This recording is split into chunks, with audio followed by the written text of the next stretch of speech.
কৃষ্ণ ভজন করে না, যারা এখনো গুরুপাদ পদ্ম আশ্রয় করেনি, যারা এখনো মায়ার বিছানায় ঘুমিয়ে আছে বিষয়ের বালিশ মাথায় দিয়ে, যারা এখনো হরিবাসরে যায় না, যারা ভাগবত কথা শ্রবণ করে না, কৃষ্ণ নাম করে না, যারা সাধুগুরু বৈষ্ণবের সমাদর করে না, যাদের চরণ ধুলি মাথায় নেয় না, মায়া তো তাদের গ্রাস করে।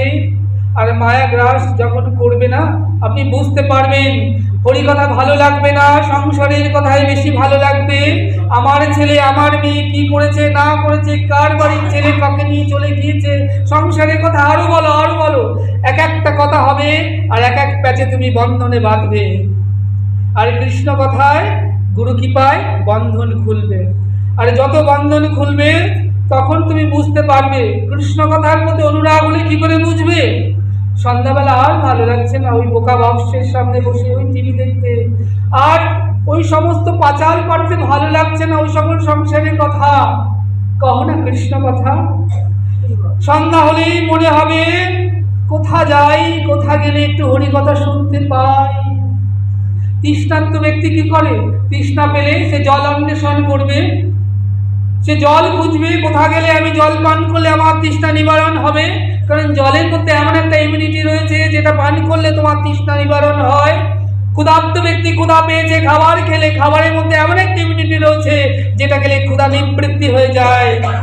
কিন্তু কৃষ্ণ কথার সামর্থ্য নাই। বলেন গোসাই কৃষ্ণ কথার সামর্থ্য নাই? বললেন না, যত শুনবে তত উত্তরোত্তর আরো ক্ষুধা তীব্র থেকে তীব্র করবে। তখন তুমি বুঝবে তোমার ভজন এগোচ্ছে, আরো শুনতে চাই। আজকে হরিবাসরে হরি কথা শুনলাম না, না তৃপ্তি হচ্ছে না, আবার শুনতে চাই। আগামীকালও আবার আসবো, পরশু আবার আসবো।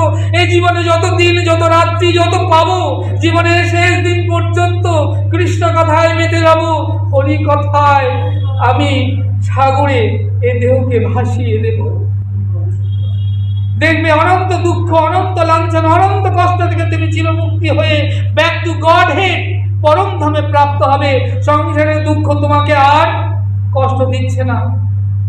এঁচোড় কাঁঠালের যখন ছাড়াতে হয় না, তুমি যদি এমনি ছাড়াতে যাও, কাঁঠালের এঁচোড় হাতে আঠা আটকে যাবে, আবার ছাড়ালে এই হাতে আটকে যাবে, যেখান থেকে ছাড়াবে সেখানে আটকে যাবে, যে আসবে ছাড়াতে সে আটকে যাবে, এমনি করে সবাই আটকে যাবে। তাহলে কি করতে? হাতে তেল মেখে নিতে হয়, তাহলে যতই আঠা থাক আর আটকায় না।